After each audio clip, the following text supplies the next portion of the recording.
welcome back again to the Present Life Podcast. This is episode 9. It's pretty crazy, but yeah, my name's Aaron once again. I'm here with AJ. We're ready to get into it. I mean, last week we discussed how Satan works in this world and why Jesus is our only hope to win this battle for our souls. And honestly, one of the aspects we didn't go into as deeply and we want to spend an entire episode on is that of relationships. God created us for relationship with Him and then with each other. And although relationships, honestly, for most of us, tend to be the most important things in our lives, they're also the things that tend to cause us the most pain. And that's the good and evil side of things, right? And so, I mean, when you have imperfect people with a sinful nature trying to come together in love, in teamwork, support, collaboration, whatever it might be, well, you're bound to have some conflict. But I think about it too. I'm like, hey, conflict in my mind is a way to show where you came from, and who created you and who is your authority in life. And so before we start today, probably another good time to throw in a disclaimer. We are not the best examples of anything that we are about to talk about today. I mean, yes, we are married. I would say that we have healthy marriages and that's a great thing. But we're, once again, broken sinners just trying to search for truth here. So, so many people in our world have been put off or discouraged, though, because they've seen or heard people, especially in the church, preach how to do things and then hypocritically do the wrong things. So here's your daily reminder that the only great example of relationships and of anything is Jesus Christ. And it's like, for example, I heard the idea is if, for example, AJ, you play piano. Absolutely not. Right. So if I gave you a Mozart piece and you played it horribly, would you blame Mozart? No. You'd look to Mozart for the right way to play it. Yeah. And so we have to do the same thing. There are a lot of people who put themselves into authority positions and say this is the right way to do things, but we're all hypocrites. We're all sinners. And so once again, look to the best example of everything, Jesus Christ. And so that's what we're doing here. We're just trying to do our best in the way that He called us to love. So we're going to get into it today and really talk about what does the Bible actually say about relationships. In other words, how has Jesus called us to be in relationship, not just with Him, but with each other. If we want to have effective relationships, not just relationships, but what must we do and what must we not do? So we're kind of go through a little bit of do's and don'ts here in terms of having effective relationships. And last but not least, how do we continue to grow and develop not only these relationships with each other, but ourselves in the process, because that's part of it. Once again, here, then there. So let's start it off. What does the Bible say about relationships? How has Jesus called us to be in relationships? You want to kick things off? Yeah. Put others first. Mm-hmm. And I say it all the time. And I'm sure we get super repetitive to people who are listening, but living in a selfless way, viewing others as better than yourself, that's biblical. Just always putting on love, which is extremely difficult as a parent and as a husband and as just a human being. But like you said, you laid it out there perfectly. Jesus, and listen, I'm going to bring this up. I've been watching The Chosen, mm-hmm. which I've really enjoyed. Once again, as a male, as a visual learner, it's been great, and the actor has done a great job of, you see all these things happening, but he's always in love at all times. And I think they're doing a great job of portraying that aspect of it, where he's always at peace, he's always in love, his response is always loving, whether it's got a little bit more spice behind it, and he's a little bit more, intense with it, still love. Mm-hmm. And everyone who's around him, his followers, if you will, his family, they know where it's coming from because of who he is. So, yeah, man, getting into the do's and don'ts, sheesh, am I the guy to ask? but yeah, I mean, there's things that it's a constant work in progress, like you said, every one of us. And I just want people to understand as we go through this, there's not a single person who's perfect in these things. And as we talk about these things, the disclaimer, right? Like, we don't do all these things perfect. Only Jesus has, and that's why we do look at Him. But forgiveness is a thing. growth is a thing, getting closer to Christ, like I said in the last episode, the closer, it's like looking in a mirror. The closer you get to Christ, it's like the closer you get to the mirror, the more you reflect him. Yeah. Okay. And so it's the relationship with him leads to the correct relationships with the other people in your life. Yeah. Ultimately. Absolutely. So yeah, it's got to start. It's got to start with God. You know, he created us to love. Unfortunately, there's a lot of, I don't know, those sayings in our world right now. Love is love. No, it's not. God is love, and love is. I don't feel like, yes, it technically, according to the Oxford Dictionary, it can be a noun. I just don't think. I think if you look at love as a noun, I think you're allowing it to fall short of what it truly is and can be and should be. Love is an action. Love is a verb. Love is, we go to the maybe the most quoted at weddings of all time. 1 Corinthians 13 is love is patient, love is kind. You know the whole thing. But when I break it down, what is love? Baby, don't hurt me, right? Okay. What is love? It's patient. It is kind. It rejoices in truth. That's why we talk about the difference between love and approval. You know, I'm going to not necessarily approve of all the things you do. I'm going to be very truthful in the way that I'm going to show you love. It bears all things. It believes all things. It hopes all things. It endures all things. Guess what it's not? It's not boastful. It's not arrogant. It's not rude. It's not self-seeking. It's not irritable. It doesn't keep a record of wrongs. It doesn't find joy in unrighteousness. And so I try to think about, like, am I showing love? Like, try to have a checklist in some ways of am I showing patience? Am I showing kindness? Am I bearing all things? Am I hoping things? Am I enduring some of these things?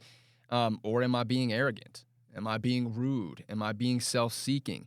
Because if that's the only definition you honestly have of any word in the whole English language, and you actually use that as a checklist and as a barometer for your life, I think that's, you're gonna be all right. Things will go well. Things are gonna be all right, because once again, love is not a feeling. If love is a feeling, then it's the least powerful force in the history of the universe. It's gone immediately. It's not a feeling. It's an action. It's a set of actions. It's a way to live. I do want to touch on that, and this could throw a wrench in where we're going. No worries. I don't know if we're going to agree on this. We haven't really disagreed on anything yet in this podcast as we're talking. Something that really ruffles my feathers is that people call sex making love. Yeah. That doesn't work for me. That doesn't work for me. Well, on the basic level, I think it's the cheesiest way you could describe it of all time. Making love. We're silly. We're making love. But keep rolling. You're not. You're not making love. Yeah. Love is present and already made through God. That's a good way. And then you said something in 1 Corinthians. You said that love is not self-seeking. Mm-hmm. Okay, if you want to jump in on the sex conversation, most of the time, it's self-seeking. Very Obviously, so. It's different in marriage. You wait for marriage, whatever. But outside of marriage, mm-hmm. it's usually pretty self-seeking. Oh yeah, right. I mean, I'm not going to get into that or like run off of what could be self-seeking, what's not. But most of the time, that's what it is. You know, and I'm sure there's going to be people out there that are like, oh, well, I do it for the other person, so they feel good. Stop it. Yeah. Okay. And what does that do? Make you feel good about being there for someone else in a way that's sinful? Like, cool. Okay, interesting how confusing that gets, right? And where confusion comes from. Watch the previous episode about confusion. And so for me, I just want to throw that out there because you're touching on love as an action. It is. Absolutely. It is not the action of intercourse, folks. Yeah. When you look at a totem pole, okay, if you were to set up a totem pole of the things that are important in marriage, listen, sex is not at the top of the totem pole. Not in my personal opinion. Absolutely. May not agree with that. It is not. There are so many other things that should come and should be prioritized before intercourse, and a lot of the times it's not. I've got family members and whatnot that have gone through divorces because it was at the top of the totem pole for one of them and not the other. Mm-hmm. Oh, well, you're not this, you're not that. It's not happening this way, okay? And it ended up leading to a divorce. And so anyway, I'll let you continue. But for me, when people say, oh, we made love. No, you didn't. Yeah. You did not make love. If you guys both came to Christ, then we can have a conversation. But if you went and had sex and you want to come out and say we made love, you don't know what love is. Yeah. And there's a lot of that confusion these days of, like the LGBTQ stuff and all that. Well, I love him. No, you don't, because God's not in that. So you think you do. In my heart, the heart deceives above all else. Read the Bible. Well, and that's that's love being defined by feeling. Yeah, by feeling. Exactly what you're saying. So anyway, sorry to throw that wrench in there. Oh no, I love it. That triggered me. Like, I'm not good with we made love. We're making love. No, you didn't. Stop it. Yeah. No, God made love. God made all things. God bears all things, hopes all things, endures all things. Yes. And that's why God is love. And so when we're talking about, too, once again, what does the Bible say about relationships? How has Jesus called us to be in relationship? Well, he calls us to love. I'm wearing something. My wife got me this. It says HWLF, and it's he would love first. And it's this answer to, well, what would Jesus do? I had, little bracelets like that when I was younger. WWJD. Yeah. WWJD. And it's like, well, this is the answer. He would love first. I love it. He would love first. That's what you got to do. And I think that goes into what I feel like is the other pillar, if you will, of relationships is sacrifice. Jesus is the ultimate sacrifice. So we should strive to be a living sacrifice. That's Romans 12:1. And if we're gonna truly love and define love patiently, kindly, rejoicing in truth, and bearing all things, there's so much sacrifice in that. And if we're going to, have good relationships, I tell some of my students, and it's kind of a come to Jesus moment in some ways for them without saying Jesus. I'm in public school, but I say like if you're gonna be a good friend, I'm sorry, but unfortunately, you're gonna feel like you have the short end of the stick a lot. Mm-hmm. That's what we're called to do. Mm-hmm. And so I used to have this mentality like, hey, I'll love you 100% till you stop loving me back. And we had it in sales mostly. And it was like, hey, essentially, I'll keep coaching you if you keep making me money was the idea. That's loving, right? And so, it was just, well, no, it's sacrifice. It's saying, I don't care how much you love me. I don't care how much you show me. I'm just going to keep doing it. Yeah. And I feel like so much of relationships, whether it's husband or wife, whether it's friends, is transactional. Mm-hmm. And it's if you give me this, then I will give you that. Yeah. The Bible does not say that. That's conditional. Conditional not love. Unconditional. Exactly. And you gotta get that out of your life. I mean, it's gonna breed resentment for all of your life. And if that's the way you live, inherently none of your relationships will be successful. I believe. I mean, it's just not going to happen if it's, oh, well, what am I getting out of this? What am I getting out of this? And I've lived my life, unfortunately, in those type of relationships and with that mindset and with that kind of heart a long time, or a large chunk of my life. And it's boastful, arrogant, rude, self-seeking, irritable. I could go on. It's the norm. You're right. That matches what the world is about. Mm-hmm. And we talked about it in the last episode. That's what the world is about, and God is about the opposite of that, which you shared here. And so that's once again, folks, you need to pick a side. You need to pick a side. What side you want to be on? You want to love unconditionally and sacrificially, and in the way the Word tells us to love, because once again, all of that leads to the light. Mm-hmm. And what comes with the light, everything we continue to preach on, and I'm sure we will continue to preach on. And if you are loving the way that you just ran off, self-seeking and all that, it leads to the darkness. It leads to death, and there's emptiness in that. There's a void that is not filled. And once again, the void. Keep bringing up the void. The void is for Jesus and the way He loves and His. I mean, His recommendation, His example, like everything He says, and He's not forcing anybody to do anything. And if you don't, then you don't have to. But what comes with that is scary and and extremely sad. But yeah, and on that scary and extremely sad, I'm just thinking, yeah, it's hard to be a good friend. It's hard to love because you have to trust that what you're doing when you're not getting anything out of it is still what you're supposed to be doing. Yeah. It's not easy to do. No, and I'm not going to run off on a long story, but I will tell you this. I started this media stuff out here, kind of some high school sports media stuff that is more recently been turned into I call it EBC ministry now. It's more of a ministry page to still do sports because I enjoy it, but more so preach Jesus and his word as best I can for people to see and whatnot. But I went through a lot of stuff where I was really trying to push the positivity message, the love, treat each other the right way, support every media outlet, don't view them as competition because we want to be uplifting to everybody. Yeah. We want to love everybody. And in that, God tells us what comes from that. I'm not doing it to get something out of it. I'm doing it because it's the right way to act and to love and to affect others' lives. And I got ran out of so I can't go to certain high schools because I was pushing that message. I've lost people I was working with as friends and all that type of stuff. And I still have a lot of people say a lot of things about me. And I've had people recently, I've heard people that I know, making fun of what we're doing here, making fun of my other podcast. Yeah. Talking about my age. Why is this middle-aged guy, trying to do these podcasts? Like, because I love people, because I want to affect people in a positive way. Yeah. Because that's what matters in life to me. I make mistakes. I say things that are incorrect. I do things that are incorrect.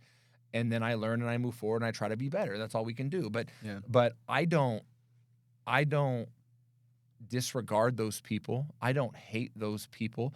I still try to support those people. Yeah. And our guy Meyer Media, our media guy, you know exactly what I'm talking about. You went through a lot of that with me, but living it is difficult. It's hard, man. It's hard when there's people you care about, things you care about, come at you, put you down, try to kind of disregard what you're doing or make it look a certain way when it's not, which is, listen, I know where that comes from. And it, once again, makes me more sad than angry. But you know what I do? I just keep going in love. And I keep going in love because love overcomes all. That's also in the word, since we're talking about what the Bible says about love. Totally. It overcomes all of that. It talks about heaping coals on that type of stuff. And it overwhelms the darkness and the evil. And I'm not calling people dark or evil. I'm just like, there are certain actions that things I've had to deal with where it is so difficult to love through that instead of get angry and fall into that and battle and fight and argue, which I've done before and whatnot. But loving through those things and loving people through their mistakes. And I mean, I talked about it on my other podcast. As a leader of a basketball team, I was a point guard. I was a leader of a team. And everyone would listen to me when I would talk, and I would, direct traffic, and I had a lot of influence, if you will. So when a guy misses a shot, you know how they're going to feel initially. Yeah. And you know how the devil works, and you know what thoughts are coming in their head. This is just an example for basketball. Someone misses a shot, most of the time, it's, oh, man, my teammates are mad at me. My family's disappointed. I suck. I better not shoot another one. No confidence in that. So I have the ability as a leader to turn to that person and be like, hey, keep shooting the ball. We know you can shoot it. Instill positivity into them. That's a form of love, and that's throwing up a shield for them against the negativity and the evil that's going to come at them. Yeah. And that people will probably hear that and be like, what's he talking about? Dude, life and death is in the power of the tongue, and especially in sports, people who are leaders and have influence, look at Patrick Mahomes and Brock Purdy and Jalen Hurts and these coaches, Doug Peterson when he was with the Eagles, the Harbaughs, this year, they had, both of their teams had revivals. Yeah. The Ravens That's awesome. and Michigan, both revivals, because the leadership and what was coming out of their mouth consistently when they would lose, let's give it to God. And so anyway, if there's any athletes out there, any leaders, and anything you do in the job in the workplace or whatever, what comes out of your mouth, if it is loving and positive and full of light and kindness and encouragement and all those things, it changes lives. It changes lives. It does. It does. It does. It does. So, hey, they will know we are Christians by our love, right? Yeah. You know, it's and that's like wherever God has put you. Side note, whether it is like the public school like me, whether it is, you know, your home or your basketball court or wherever it is, media, like he's placed you there for a reason, you know, and you gotta accept and take on that responsibility of, yeah, you don't have to get on your soapbox every day and like preach the gospel at, you know, Walgreens if you're the checkout person or whatever. But you got to show love, and you got to show it in the right way, in the way that it's defined by God. So that, you know, I think about that like as being a teacher. Am I going to convert a bunch of kids? No, I'm not doing that right now. But like Greg Koukl, a really popular apologist for Christianity, says, I'm not trying to convert people. I'm just trying to put a stone in your shoe, you know, and just make you think and make you question and make you search for truth. Because if you're really on a truth quest, and sorry, I digress again here. If you're really on a truth quest, if you are really searching for truth, it's going to only end up with Jesus. Yeah. There's no other way. You got to deny a lot of evidence and a lot of truth to be on a truth quest and not find yourself at the feet of Jesus. So let's keep rolling. I want to let you know that I actually wrote that same thing down that you just said. Oh, yeah? Yes, and that's amazing. I said, if you get rid of all religions and all dogma and laws and rules and just look at good and evil and love and hate, and you search for it and you want to find the core of it, you're finding Jesus. Yeah. That's where it's going to lead you. Yeah. And I mean, hey, you know, I'd like, once again, if we're talking about relationships, it's going to be about Jesus, you know, and I think that comes with truth. That comes with a search for truth, because if you want to search and know Jesus better, Jesus is truth. And so if you're looking for truth, you also like, you know, I've asked people, hey, if Christianity were true, would you follow Jesus? And some people just straight up say no. And then you know where you are in that conversation. Yeah. Oh, boy. So let's keep on rolling. Yeah, hey, if we want to have not just know what, you know, a good relationship is, but we want to have effective relationships, you know, in our lives, let's talk a little do's and don'ts. So I'll throw in one do, if you will, right off the bat. I think one of the biggest things is you got to have a short-term memory. You got to forgive quickly. And, you know, yes, there's a difference between forgive and forget. But I saw an amazing quote the other day, and I looked it up, and I tried to figure out who came up with this particular quote. But it's this: a single moment of misunderstanding is so poisonous that it makes us forget the 100 lovable moments spent together within a minute. Now, I learned when I went to school for marketing, you know, we found out goodwill versus ill will. Like, a company has to have 10 times the amount of goodwill to overcome the mentality of them making a mistake, right? It's the same thing with relationships. Just because you do something poor to your wife, you can't just buy flowers and everything's cool. Like, there's got to be trust 10 times more built. Yeah. And here it's 100 lovable moments spent together. You forget that in a minute. Like, that's what we do. We forget all the good. We forget the relationship that's built. You got to forgive quickly if you really want to have great relationships. And I'm not talking about tomorrow. Like, I'm talking about you have a fight, you have an issue, you go pray about it now, and you figure it out now. Yeah. Every minute that is going by is just causing more confusion, causing more divide, causing more infection. Exactly. You know, so. Well, it says don't go to sleep being at odds. Yeah. I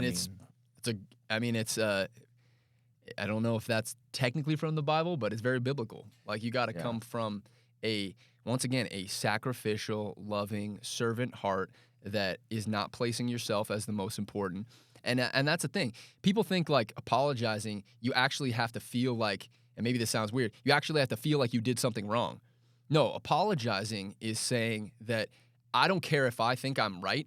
I value this relationship more than being right. So let me get down on my knees. Heavy. Beautiful. Difficult. Absolutely. Extremely difficult. Man, well, I'll jump on a do. Yeah. Another do, yeah. Surround yourself with the right people, which you have here in your notes. Absolutely. And for me, is something I preach to a lot of kids that I coach, kids that I have coached, any kid that knows me. I'm all over them about who you surround yourself with will ultimately dictate your life. I have a small circle. Mr. Meyer Media and Mr. Kwan, you are both part of that. I can name on probably two hands the people that are part of my circle, and those are all people who enhance my life and, once again, fuel my flame, if you will, and make me want to be better. I'm excited to spend time with them. I want to spend time with them. But let's talk about, the opposite. I used to hang out in college. I was trying to fit in at a big school. I walked on to play basketball at a big school, and I was the walk-on, and I wanted to fit in, and I surrounded myself with the guys on the team who were the popular guys, if you will. Even in college, it was that way, and I ended up getting arrested, a guilty by association type of situation, and ended up looking at about 25 years. Ultimately, it was, a bunch of hogwash and whatnot, but scared the living daylights out of me. I didn't know it was almost that bad. It was, I think it was 27 years, but, ended up being fine and getting through it. And God got me through that and taught me plenty through that. And I can speak to, many kids I've coached and whatnot. And, I used to be a youth pastor for a while at a small church that my father-in-law ran, started the youth program over there. And just once again, God using things for good, to be able to identify with these kids and whatnot. But yeah, I surrounded myself with a bunch of guys that did things that I was unfamiliar with that, would be considered cool to, a different type of person than I am now. And it almost led me to a very bad situation. And so I learned from that, and still at times, had to learn and grow from that. But yeah, who you surround yourself with is so vital. And you hear the saying, like, show me the people, the 5 people you hang around the most, and I'll show you your life. Yeah. And I find that to be very accurate. Absolutely. Hey, bad company corrupts good character, is 1 Corinthians. The one who walks with the wise will become wise, but a companion of fools will suffer harm. It's Proverbs 13:20. Yep. It's, and it's a tough thing. Like, I was struggling with that in the last couple of days, is trying to think, like, well, and this is kind of an argument that a lot of people make, is like, well, Jesus hang out with sinners, and Jesus, well, cool. Like that, I'm still supposed to love them, but like, they don't need to be in my inner circle. Yeah. Just like Jesus, had his inner circle, and the people that he taught, and the people that he was like, who would also build him up, and but also, like, I'm not as good as Jesus. Yeah. And so if he's uncorruptible or incorruptible, I'm not. Yeah. So I got to watch that way more. He was able to step into a crowd of broken sinners that then didn't allow him to become a sinner. Yeah. Whereas we don't have that strength.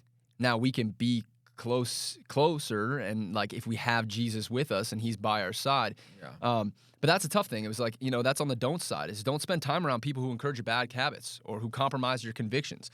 Those people who are like, who cares? No big deal. Oh, you can do it once. They won't know. It'll be fine. Well, God knows, and it's going to continue to fester and eat at you. And also, once again, create that path through the woods that you don't want to go down.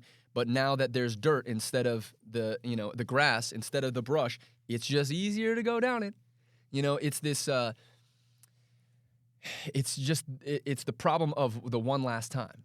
It's like, well, I'll do it one more time. Oh, it's no big deal. Like, man, I've been caught into that way too many times. Like, oh, it'll just be fine this one time. I can handle it this time, and I'm not strong enough. Like, and once I actually realize, no, I'm not strong enough, like, then, hey, like, I have to create these boundaries, and Proverbs 12:26 says, righteous should choose his friends carefully, for the way of the wicked leads them astray. Not like the way of the wicked is okay sometimes. Yeah. It's going to lead you astray. And once again, it's going to, especially if you love those people, it's going to make it that much harder to not continue to do what they're doing. And that's a plight. That's a difficulty of being in a relationship with Christ, is how do you set up those boundaries? My wife and I talk about it too. It's like, there are certain couples like you guys, like you and Mare, that we want to hang out with all the time. And But there are also couples that were like, well, we should be hanging out with them more often too. You know, I know they're a little bit in a different part of the walk, or they have a different faith, or they have whatever.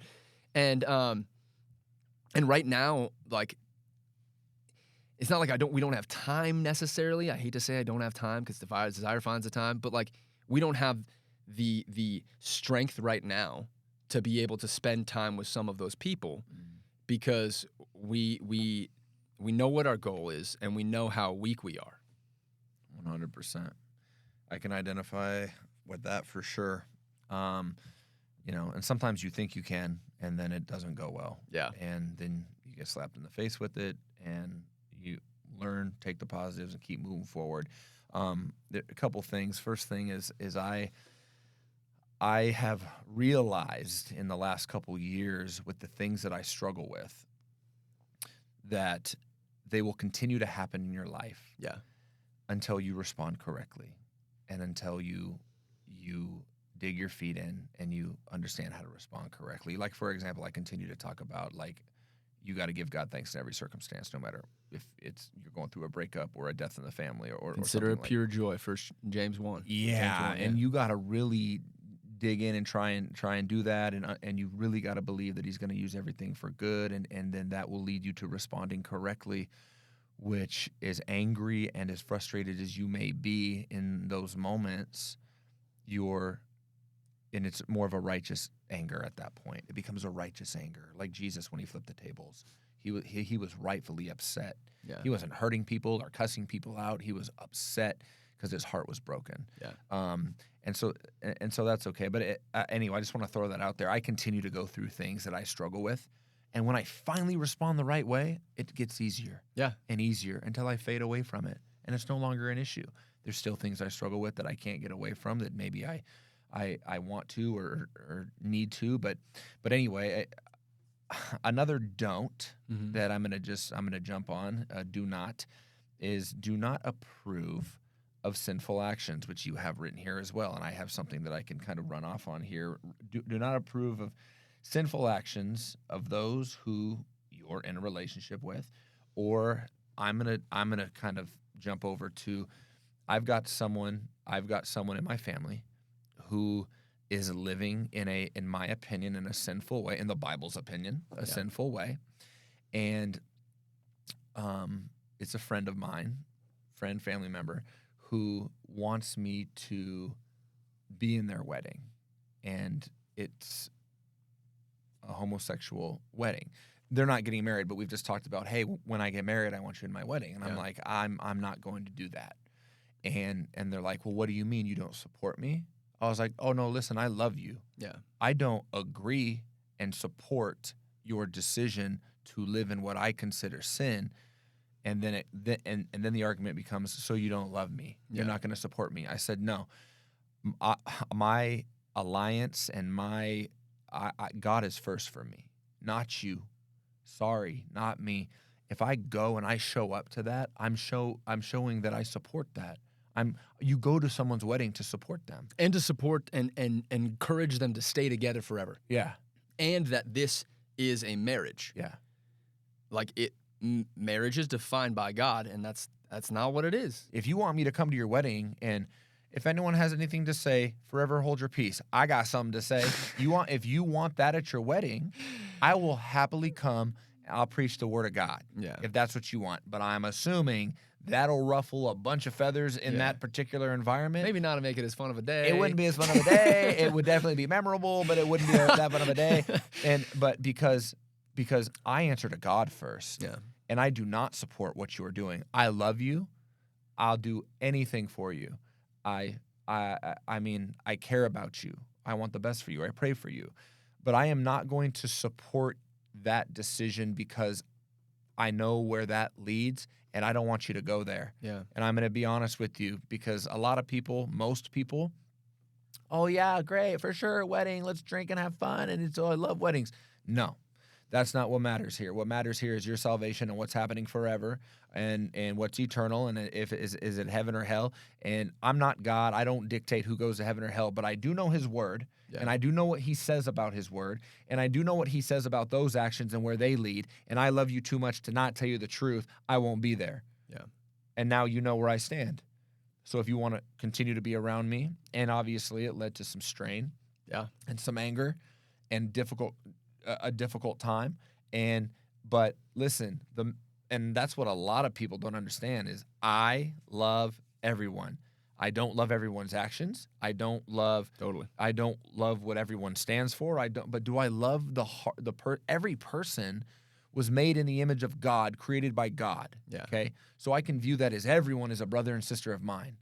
Do I want them to perish? No, I do not. I love everyone, even the people that hate me, that talk bad around town about me, that tell kids not to wear my EBC media gear, telling kids not to support me. I still love those people because I understand what's behind that. Yeah. And I pray for those people, and I push for those people, and I support those people, and I uplift those people, even though they don't know it, or they may not want it, or they don't care. Oh, trust me, if you knew what I knew, you'd care. Yeah. And I will step in for you. I will step in and do that for you because I know God can change you in a day. That's biblical. I can catch you up in a day. I can change you in a second. That's all it takes. I watched the movie the other day, God's Not Dead. And the professor makes every student sign a paper, God is dead, at the start of class. We're just going to establish, it is a philosophy class. Yeah. We just established that God is not real. It's a farce, all that. Blah, blah. And this one kid is like, I can't do that, dude. Yeah. I'm a Christian. He goes, then you have 3 classes, 20 minutes at the end of each class to prove to me. He goes, you're not going to be objective to that. He goes, then I have to sell the class. Yeah. And he goes, okay. Anyway, they go through it, and he gets the class to believe, and the teacher's angry and freaking out. And, it comes out that he had gone through something that caused him, a child. He lost a child that caused him to be angry at God. And anyway, it went through the movie, and something hits him and jolts him, and he goes to ask for forgiveness from a person who he loves, and he gets hit by a car. And the person that hits him is actually a pastor, and the pastor comes out and says, hey, you aren't going to make it. You have seconds, if you have a minute, if not seconds. I can give you an opportunity to spend eternity in paradise with God. And he goes, there's not enough time. I've done too much. He goes, no. Receive Jesus into your heart. And he goes, I do. I feel it. I do. I'm sorry. Forgive me for my sins. I accept Jesus. Heaven. Boom. It's like that. Yeah. God's like that. The problem with not the problem, but the problem with people is they think it's complex. It's not complex. Yeah. The level of simplicity is unbelievable and unbelievably simple. But people are like, no, it can't be that easy. It is, guys. Well, because no human in their right mind or in their wrong mind or in the crazy mind would ever, after all of the things that we've done, be like, you're forgiven. Yeah. But that's why we don't, that's the beauty of it. We can't understand what that sacrifice, what that level of forgiveness would be like for us. And that should prove more and more how powerful and how real God is. That's what we believe in, folks. Yeah. We believe in that level of love. We want to love you and everybody else, and God wants to love you and everybody else on that level. That's what he has to offer. What else offers that? Unconditional, sacrificial, let me send my son to die for you, and he is the King of Kings, and he's going to come to serve and not be served type of love. You can't fathom that. You can't fathom that.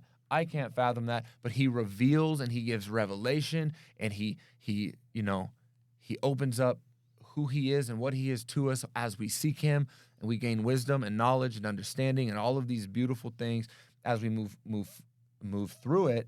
And move through this life, and we learn, and we have to continue to, ask for forgiveness. But knowing we are forgiven, it is so incredibly beautiful. It makes my face tingle talking about it, and it makes me just feel the Holy Spirit present, and call that trippy, whatever. But where 2 or more are gathered in His name, He is present, and I love people, and I'm passionate about people. Most importantly, my family.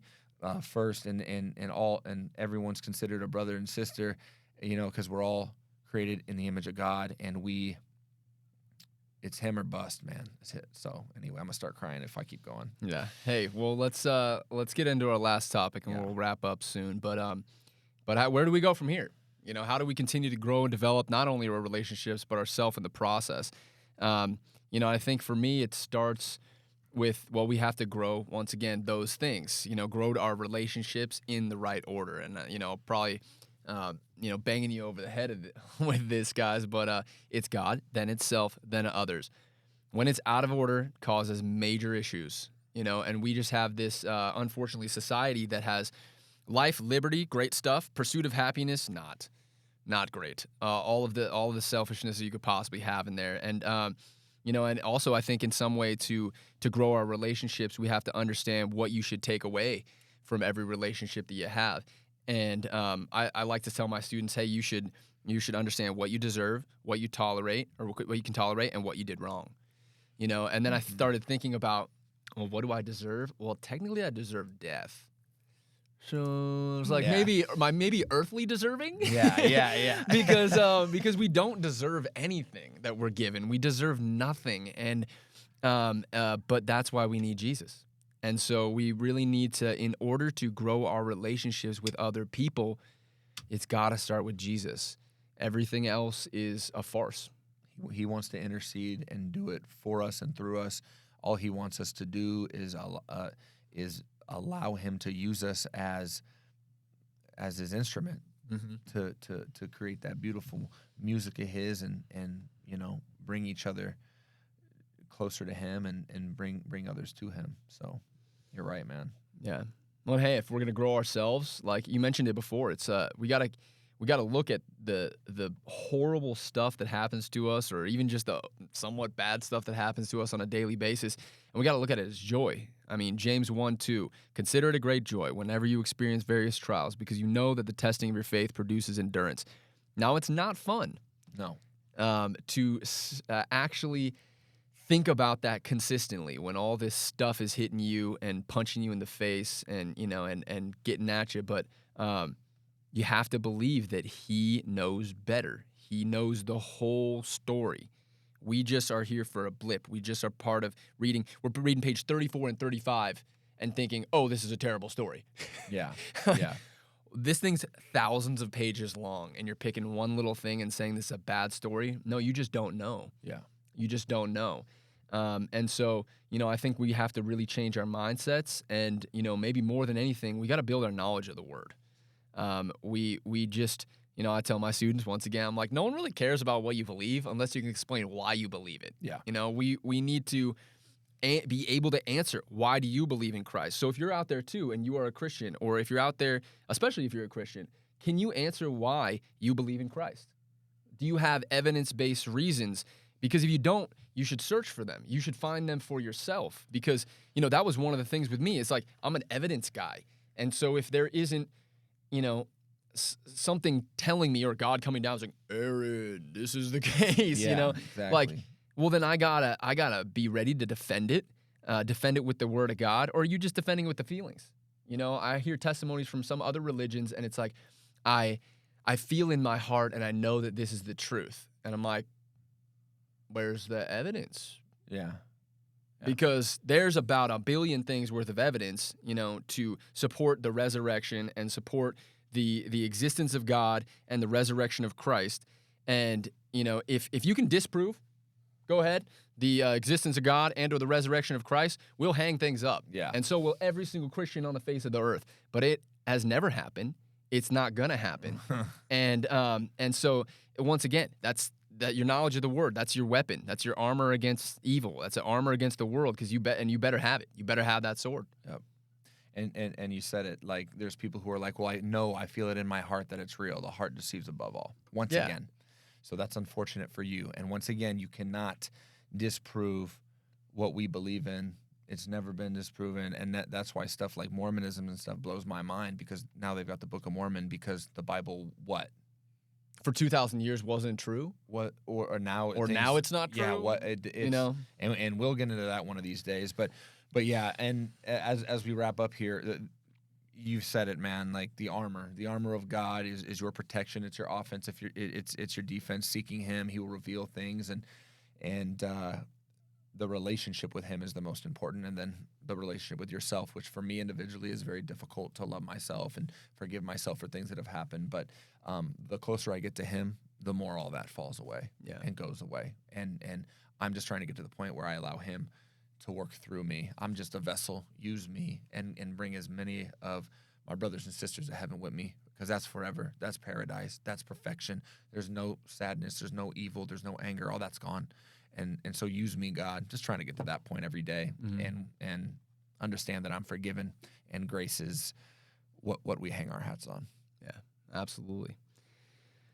All right, man. Ooh. So, once again, thank you for coming on with us and on this kind of journey here through this episode, through however many episodes that you have listened to. And I hope, once again, we're not trying to convert anybody, but I hope this puts a stone in your shoe and really challenges you to know more, once again, that which wants to know you more than anything.